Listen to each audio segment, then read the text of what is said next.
Colegas concurseiros, boa noite a todos, principalmente quem está aqui presencialmente em São Paulo.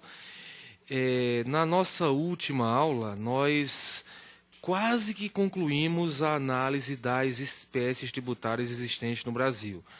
Nós falamos já há algum tempo de impostos, depois de taxas, contribuições de melhoria, empréstimos compulsórios, e na aula passada falamos das contribuições especiais. Vimos que essas contribuições são divididas em 3 grandes grupos: as contribuições sociais, as de intervenção no domínio econômico e as de interesse de categorias profissionais ou econômicas. Detalhamos algumas coisas a respeito destes 3 grandes grupos e agora nós vamos falar de um quarto grupo. Eu digo assim, quarto grupo com uma voz meio que desconfiada, né, porque ainda há uma discussão grande se este quarto grupo ele faz parte do grupão contribuições especiais. Porque se trata daquela situação que a gente já narrou aqui, em que o governo federal, o governo dos municípios principalmente, né, ficou revoltado com o fato de, os governos ficaram revoltados, né, com o fato de o Supremo ter dito de maneira muito clara que não podia ser cobrada a contribuição de iluminação pública, não podia ser cobrada a taxa de iluminação pública, né? Foi editada, inclusive, uma súmula, a súmula 670 do Supremo, não se pode cobrar taxa de iluminação pública. Lá se diz especificamente, o serviço de iluminação pública não pode ser custeado mediante taxa. O Supremo também não foi irresponsável ao ponto de dizer, dane-se, né? Quem quiser que arranje outro jeito de pagar. Não, o Supremo disse, não pode cobrar taxa, mas disse de onde é que tem que vir o dinheiro. Diz que a iluminação pública tem que ser financiada mediante a arrecadação de impostos. O governo arrecada impostos e paga os serviços que não são divisíveis. É aquela história. Quando nós estudamos taxas, eu disse, quando para o serviço vale o eu te vejo, tu me vês, eu, Estado, te vejo como usuário, tu, usuário, me vês como prestador de serviço, tu, usuário, pagas pelo serviço. Quando não vale essa frase, você vai financiar o serviço com arrecadação de impostos. Você paga a segurança pública com arrecadação de impostos. Então, assim deve acontecer também com a iluminação pública, disse o Supremo. O município pega a arrecadação dos impostos e paga, dentre outras coisas, a conta da concessionária de energia elétrica quanto à iluminação da rua. Muito bem. Só que os municípios não se contentaram com isso. Alegaram aquilo que é bem óbvio, né? A conta é muito cara. Mas se dividir por todo mundo fica baratinho, né? Imagina em São Paulo, com mais de 10 milhões de habitantes, você chegar e dizer, olha, tudo que for dividido por 10 milhões vai ficar baratinho, né? Agora, quando se diz isso, é bom lembrar-se do seguinte, para que serve imposto, então? Imposto é justamente para financiar esse serviço cujos destinatários você não consegue identificar com precisão. Então, deveria ser o serviço financiado com os impostos. Mas o Congresso Nacional acabou cedendo essas pressões e editando a emenda constitucional número 39, que acresceu à Constituição Federal o artigo 149-A, autorizando a criação da contribuição de iluminação pública. Contribuição. Olha como o nome ficou mais bonitinho, né? Quando você diz, eu não sou usuário do serviço, como aquele caso que eu citei do cego, né? O cara é cego, não usa o serviço de iluminação pública. Ou o cara está, por exemplo, eu estou aqui em São Paulo, não estou usando o serviço de iluminação pública do município do Recife. Mas mesmo que eu diga que não estou usando, eles podem dizer, não usa, mas vai ter que contribuir. Contribua, dê uma ajuda, você é cego, mas tem dinheiro, contribua. Então, se trata de uma contribuição à iluminação pública, e quando você diz é contribuição, além de mudar o nome, você acaba fugindo do regime jurídico tributário específico das taxas. Quando alguém disser, mas o serviço é indivisível, aí o governo vai responder, mas o serviço só tem que ser divisível quando você estiver custeando com taxa. Esse negócio de ser específico e divisível, isso é para taxa, meu filho. Aqui é um caso de uma contribuição. Na realidade, Eu sei o que muitos de vocês estão pensando, que até já citei em sala, né? O governo simplesmente pegou a velha taxa de iluminação pública, que era inconstitucional, e disfarçou. Botou um boné, um óculos escuro, uma camisa com o nome contribuição, e ela passou toda desconfiada do lado do Supremo. E passou mesmo. Então a gente hoje tem que dizer que continua sendo inconstitucional criar taxa de iluminação pública. Mas é constitucional a criação da contribuição de iluminação pública. Como a gente adota pentapartição, trata-se de uma quinta, ou de uma das espécies que se enquadram no quinto grupo de espécies tributárias, que a gente viu que essa quinta espécie pega todas as contribuições especiais, que são várias coisas ao mesmo tempo, as sociais, a intervenção do meio econômico, as corporativas, e esta, a contribuição para o serviço de iluminação pública. É interessante entender o que o Supremo diz a respeito dessa contribuição, porque durante um bom tempo as provas de concurso público sobre essa contribuição cobravam apenas que ela poderia ser criada pelos municípios e pelo DF, né, pelos municípios e pelo Distrito Federal, e que poderia ser cobrada na fatura de consumo de energia elétrica. Por que as bancas cobravam só isso? Porque a Constituição diz só isso. O artigo 149 diz que quem cria são os municípios, afinal de contas são os municípios que pagam a conta pela iluminação pública, e o Distrito Federal, afinal de contas o Distrito Federal não é dividido em municípios, então atribui competência para municípios e DF, e o parágrafo único simplesmente avisava que essa contribuição poderia ser cobrada na fatura de consumo de energia elétrica. Para aproveitar aquele papelzinho que é mandado para a sua casa, cobrando a conta de energia, poderia também cobrar a conta da iluminação pública. Só se perguntava isso. Mas havia uma grande desconfiança do que é que o Supremo iria dizer ao se deparar pela primeira vez com um caso concreto de criação de contribuição de iluminação pública. Alguns tinham a esperança de o Supremo dizer que o tributo era inconstitucional. Dizer, não importa o nome, né, como a gente já citou aqui. Não importa o nome, não importa você estar chamando de contribuição. Se é uma contraprestação por um serviço, é uma taxa. E se é uma taxa, o serviço teria que ser específico e divisível. Alguns até levantaram a tese de que seria direito individual do contribuinte não ter que pagar um tributo específico para financiar um serviço que não é específico e divisível. Alguns defendiam até essa tese. Porque se você dissesse que era direito individual do contribuinte, seria cláusula pétrea. Nem a emenda constitucional poderia ter aberto essa possibilidade. Mas muito bem. Chegou ao Supremo Tribunal Federal o caso da contribuição de iluminação pública do município de São José, em Santa Catarina. Curiosamente, a lei de São José é uma cópia da lei do município de Belo Horizonte. Igualzinha. Com os mesmos problemas, as mesmas soluções. O município de BH, inclusive, se habilitou no processo como amicus curiae, né? Amigo da corte, vem aqui dar uma opinião isenta pra caramba, né? Preocupado. Talvez achando que o município de São José, por ser um município relativamente pequeno, não teria tantas condições técnicas de fazer uma defesa importante para a BH. Porque se dissesse que a lei de São José era inconstitucional, claro que a de BH também seria. Seriam leis iguais. E quais eram os problemas? Em primeiro lugar, primeiro, já foi citado. Muitos defendiam que continuava se tratando da taxa. E a taxa é inconstitucional, como o Supremo já disse. Não importaria ser chamada de contribuição. Como era contraprestação por um serviço público, seria uma taxa. Como o serviço público não é específico e divisível, essa taxa não poderia ser cobrada. Alguns defendiam. Só que lá em São José, o cálculo da contribuição de iluminação pública era feito sobre o valor da conta de energia elétrica. Quanto mais você consome energia elétrica, mais contribuiria para a iluminação pública. E raciocinem comigo. O que tem a ver o que eu consumo de energia elétrica na minha casa com o que eu tenho que colaborar para iluminar a rua? Qual a correlação? Imagine você, colega concurseiro, que você começou a estudar para um concurso, se trancou dentro de casa, não sai mais de casa, não vê nem a luz do sol, quanto mais a luz da iluminação pública. Então, naquele mês, você gasta mais do ar-condicionado, que ele fica ligado direto, você gasta mais do computador fazendo consulta, você gasta mais energia elétrica, não é isso? E gastando mais energia elétrica, vai ter uma conta maior e uma contribuição de iluminação pública maior.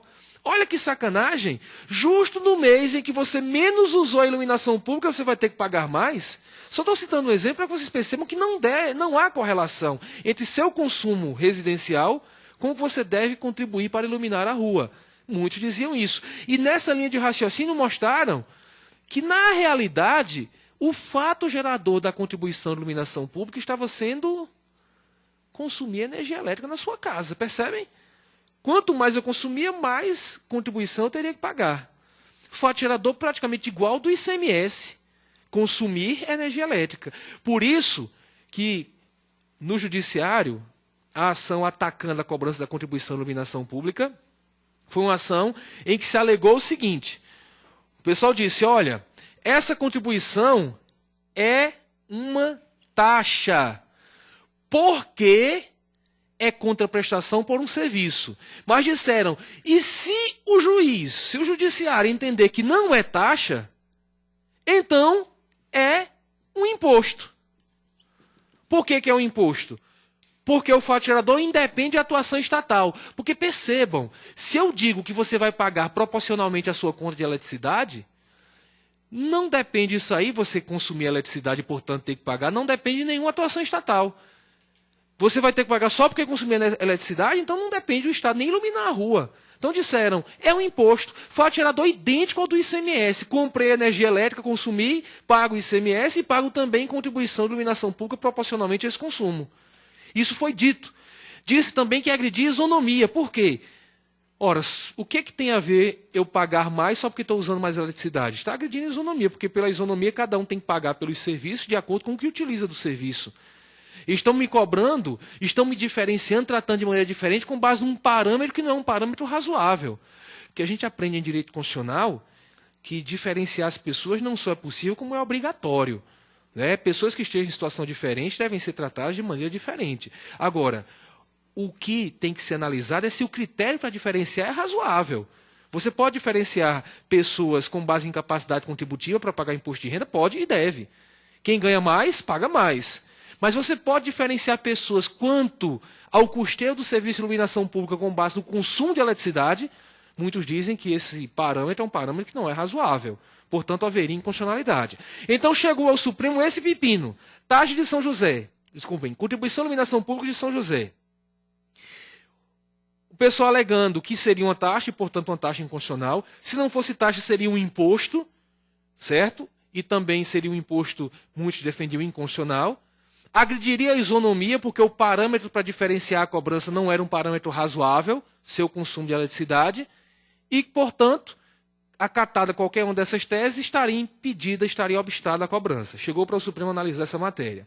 Curiosamente, o procurador do município de Belo Horizonte, que apareceu lá como amicus curiae, deve ter sido selecionado a dedo, né? Fazer uma sustentação oral no Supremo, um tema importante para o município.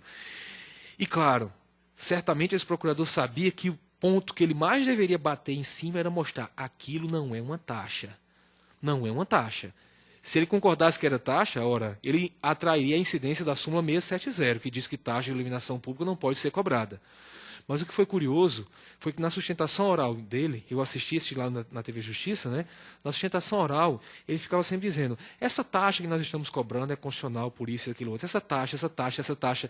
Eu cheguei a ficar com aquela tal da vergonha alheia. Acho que vocês já sentiram isso, né? Você está assistindo negócio na televisão, eu estava sozinho. É um negócio meio psiquiátrico. Mas eu mudava o canal. Vou mudar o canal para olhar para outra coisa.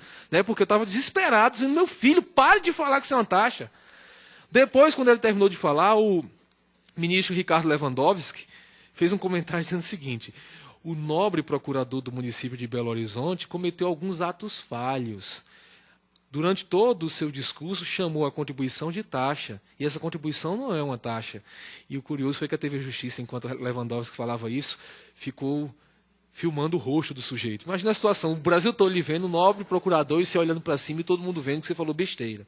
Mas quando o Lewandowski disse, não é uma taxa, é uma contribuição, já deu para perceber que ao menos ele iria dizer que a cobrança era válida, porque não se tratava de uma taxa. Agora, disse que não é uma taxa, a decisão do Supremo foi dizendo que não é taxa. E o porquê que eu vou colocar aqui é uma das coisas que eu só coloco porque o Supremo disse. Eu não tenho coragem de dizer que uma coisa como essa saiu da minha cabecinha ou do meu cabeção, certo? Na realidade, o Supremo disse, não é taxa porque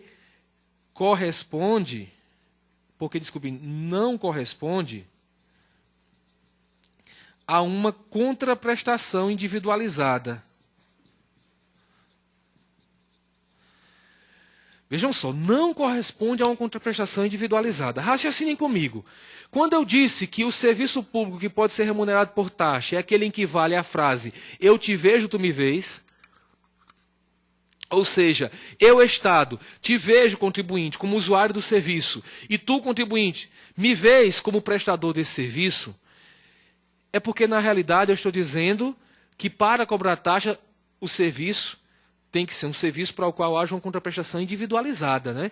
Individualizada porque eu, Estado, cobro de você, indivíduo que está usando o serviço. Você, indivíduo, paga para mim. Eu, Estado, estou te prestando serviço, você vai pagar para mim. Então, taxa é contraprestação individualizada. Emitir um passaporte para Zé, cobro de Zé, individualmente. Então, taxa é contraprestação individualizada. Aí colocaram, na contribuição de iluminação pública, não. Não é contraprestação individualizada. Até porque todos vão pagar. Todos que consomem energia elétrica vão pagar, não dependendo de aquela criatura que está pagando usar daquele serviço individualmente. Então, não é uma contraprestação individualizada, portanto, não é uma taxa. Por que eu digo que não tenho coragem de falar que esse negócio saiu da minha cabecinha? Pelo seguinte, várias vezes o Supremo se deparou com casos em que estavam cobrando uma taxa pela prestação de um serviço que não era específico e divisível. Portanto, não era uma contraprestação individualizada. Mas isso foi motivo para o Supremo dizer que a taxa era inconstitucional. Se você cria uma taxa e cobra sem que ela seja uma contraprestação individualizada, sem que você consiga identificar quem é o indivíduo que está usando o serviço, na realidade isso não deixa de ser taxa. É uma taxa inconstitucional. Isso era motivo para o Supremo dizer é taxa e não vale. Deixa eu fazer uma analogia. Algumas pessoas aqui estão me olhando com um olhar de estranheza. Deixa eu fazer uma analogia aqui para que a gente entenda. Se eu disser, olha, os filhos têm que obedecer e respeitar os pais. Aos pais. Ok. Se eu tenho um filho, ainda não tenho não comecei a espalhar gente feia pelo mundo ainda não, mas vai chegar a hora. Certo? Se eu tenho um filho, e esse filho não me obedece, não me respeita, eu posso dizer que ele não é meu filho mais, porque não obedece, não respeita? Não. Ele é um filho safado. O filho tem que obedecer. Se não obedece, não deixou de ser filho. Ele é safado. Taxa tem que ser uma contraprestação individualizada. Se não é, não deixou de ser taxa, não. É uma taxa safada. É uma taxa inconstitucional. Você descobrir, ora, não é uma contraprestação individualizada porque o serviço não é específico e divisível, isso é motivo para dizer que ela é inconstitucional. E não para dizer, não é taxa. Essa decisão é como se o rabo balançasse o cachorro, né? Você vai pela conclusão, entra pelo pé do pinto e sai pelo pé do pato, né? Isso é um raciocínio completamente errado. Porque há um requisito para que as taxas têm que cumprir. Como não cumprir o requisito, ao invés de você dizer que ela é inconstitucional, você simplesmente diz que ela não é uma taxa. E vocês vão ver que a mesma estrutura lógica de raciocínio foi adotada aqui embaixo. O Supremo também diz que não é um imposto. Não é um imposto por quê? Porque a arrecadação é vinculada a determinada despesa. Olha, eu já expliquei aqui para vocês que a arrecadação de imposto não pode ser amarrada a qualquer despesa. Isso está escrito no artigo 167, inciso 4 da Constituição. É vedado, está lá no artigo 167, são vedados no inciso 4 a vinculação da receita de imposto a qualquer órgão, fundo ou despesa. Então é proibido editar uma lei dizendo que 10% do IPTU vai ser usado para tapar buraco de rua, como eu já citei aqui. E se você editar uma lei vinculando a receita de um imposto a uma despesa, ele deixa de ser imposto? Não, ele passa a ser um imposto safado, né? Um imposto inconstitucional. Deixa eu dar um exemplo que aconteceu concretamente aqui no estado de São Paulo. Há alguns anos, a alíquota do ICMS de São Paulo era 17% e o governo passou para 18%. Cuidado, passou duas vezes. Na primeira, o Supremo derrubou. Na primeira vez, ele passou 17% para 18%. E para não ter uma rejeição tão grande da população, porque quando fala em aumentar imposto, todo mundo reclama, né? Para que ficasse mais aceitável, mais fácil de engolir, o governo de São Paulo colocou na lei que esse aumento de 1%, esse 1% a mais, iria ser usado para programas sociais. Isso para excomungar quem não gostasse da lei, né? Tá vendo? Você não quer que faça programa social? Né? Então, 1% a mais para programas sociais. Só que a lei foi atacada viadinho. Atacada viadinho pega mal, né? Pega mal, é politicamente incorreto. Atacada via ação direta.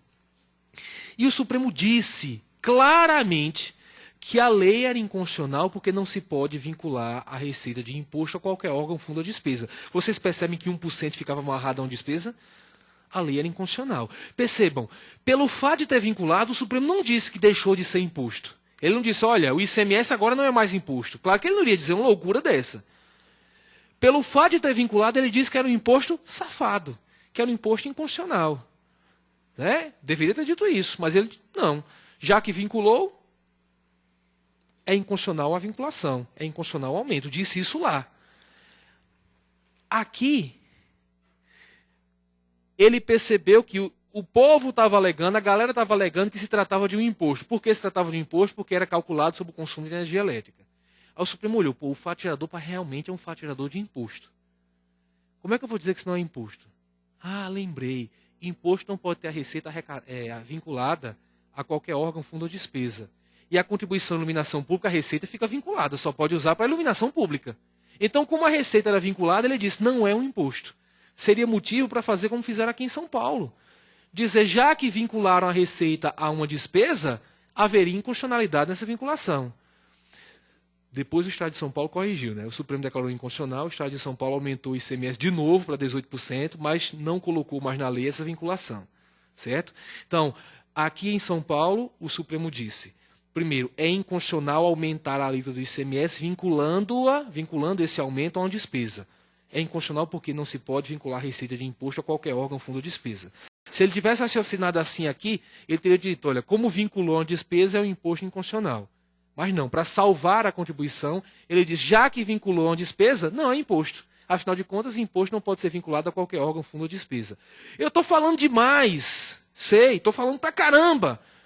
Mas só para deixar claro que o Supremo não acatou nenhuma das teses que foram levantadas pelo contribuinte quanto à natureza jurídica dessa contribuição ser, na realidade, imposto ou taxa.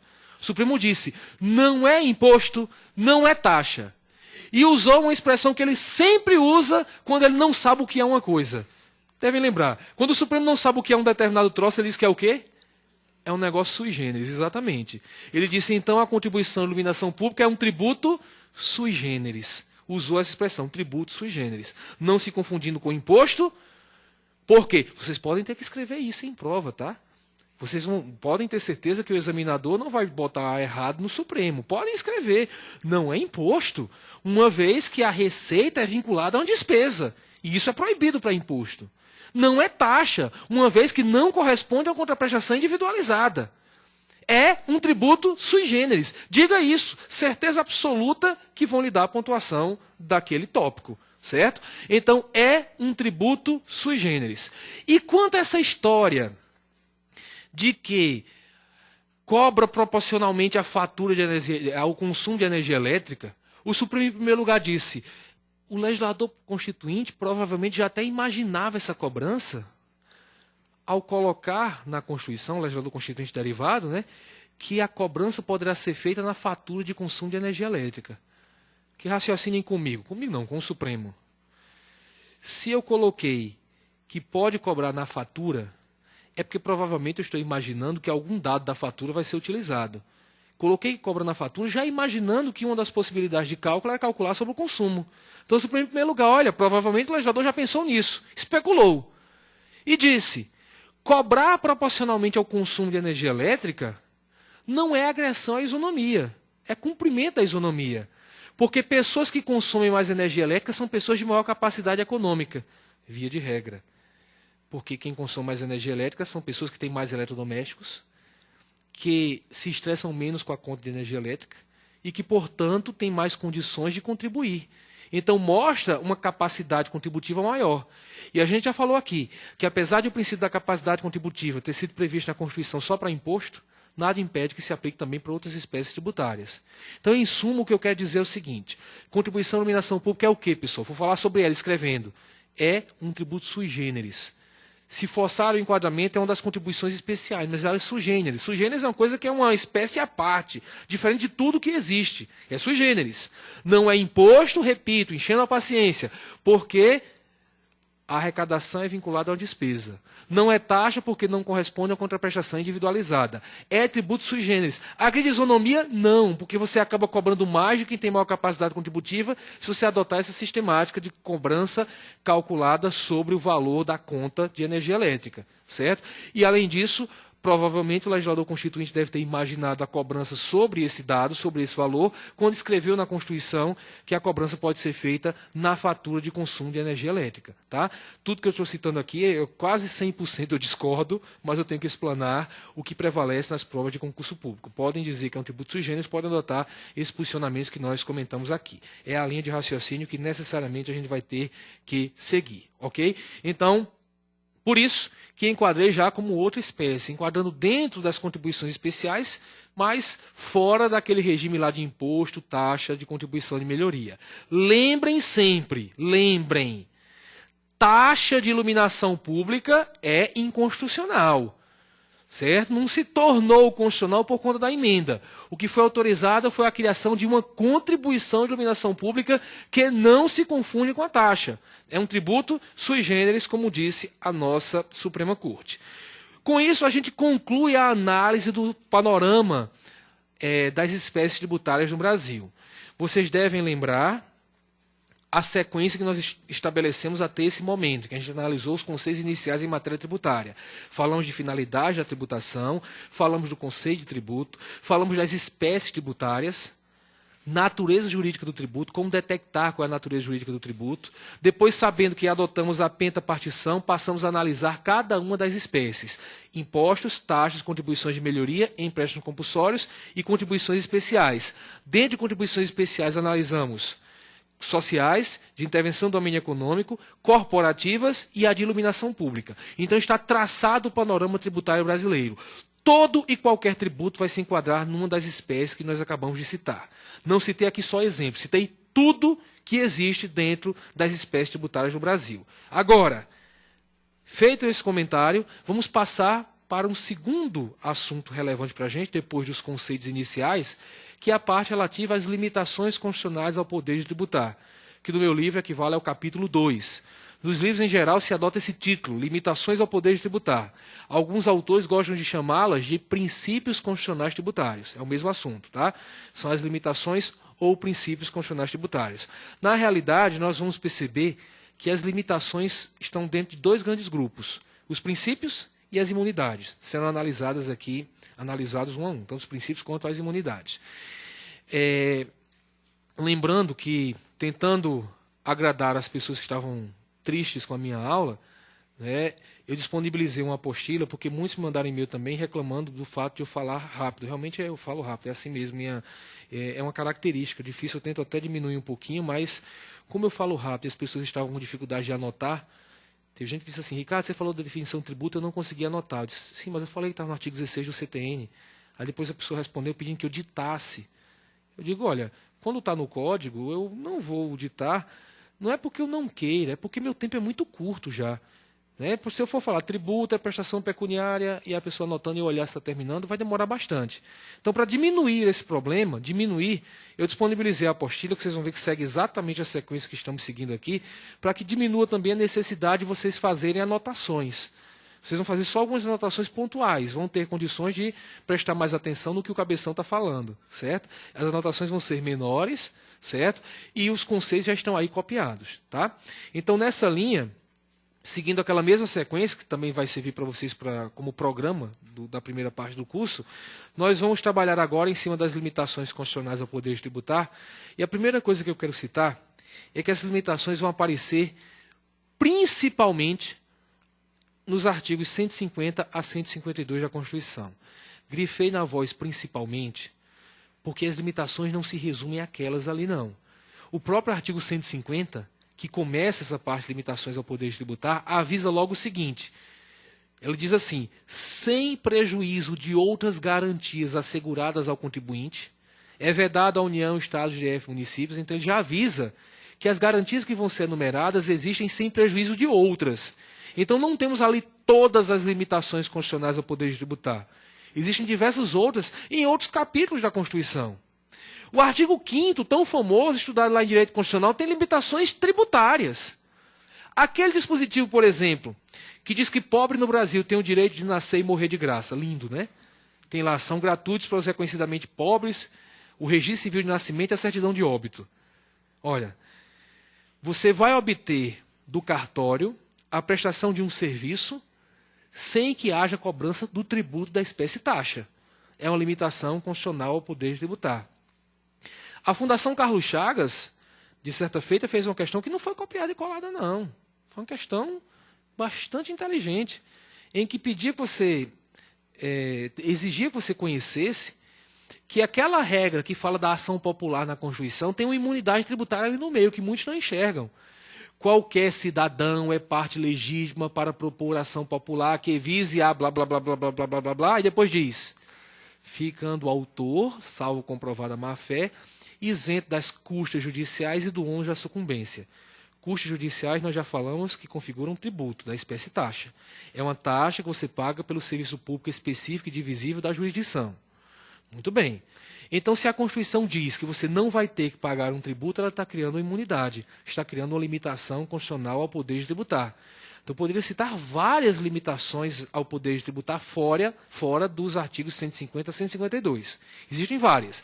Neste momento, eu só quero que percebam que elas estão, em sua maioria, nesses artigos, mas existem também em outros artigos. Nós vamos centrar a atenção agora a esses artigos, claro, mas lembrando que não exaurem tais limitações. Esses artigos, eles tratam de limitações, mas existem outros que também tratam da mesma matéria.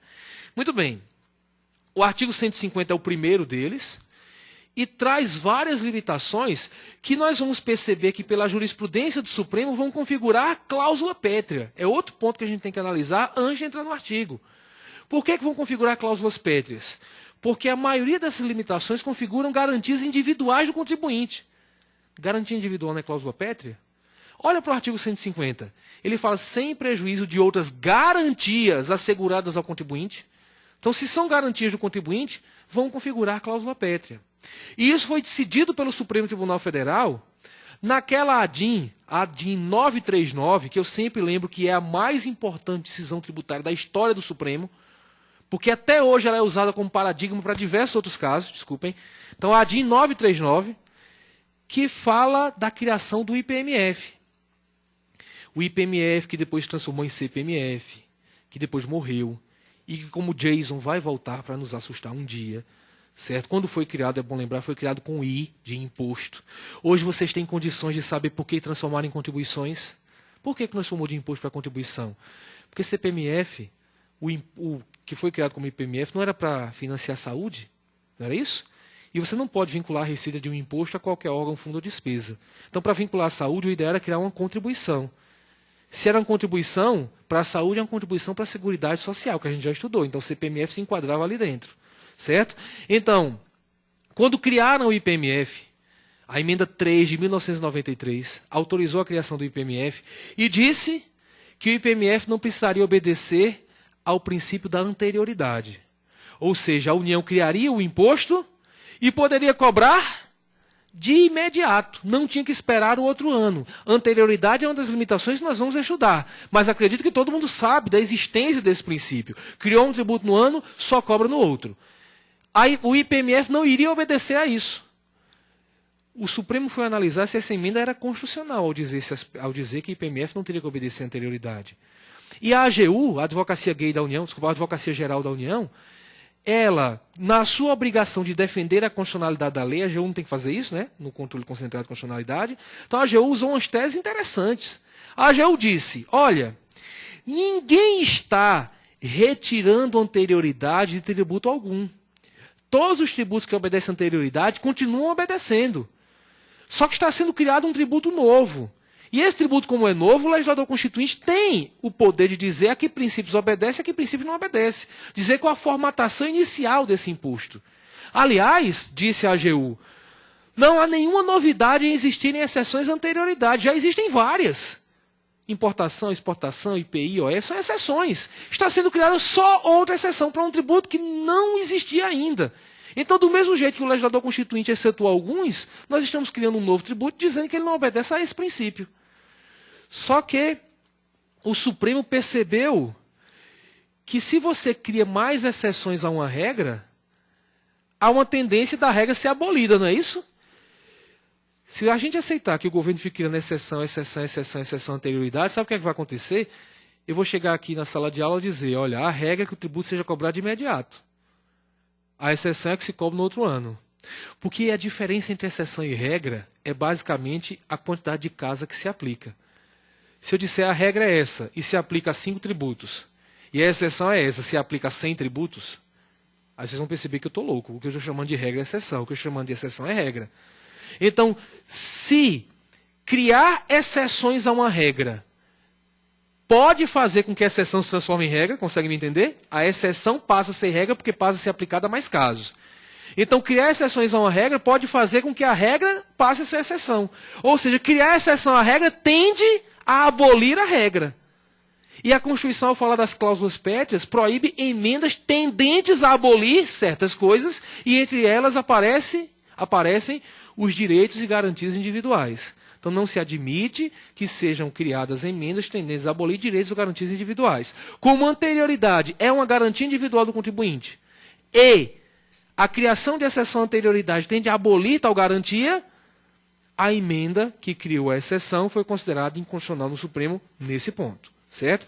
Então, o que foi dito para anterioridade vale para as outras garantias, legalidade e retroatividade, certo? Princípio do não confisco, princípio da transparência na tributação. Então, tudo isso que nós vamos estudar, todas essas regras, quando protegem os contribuintes, vão configurar cláusulas pétreas. Depois do intervalo, eu vou falar de mais algumas outras regras que configuram cláusulas pétreas, mas por outros motivos. Já explicamos que aquelas que configuram garantias individuais do contribuinte são cláusulas pétreas, porque toda garantia individual é cláusula pétrea nos termos previstos na Constituição Federal. Toda garantia individual constante da Constituição Federal, claro. Ok? Então vamos para o nosso intervalo, daqui a pouquinho a gente retorna. Tchau, tchau.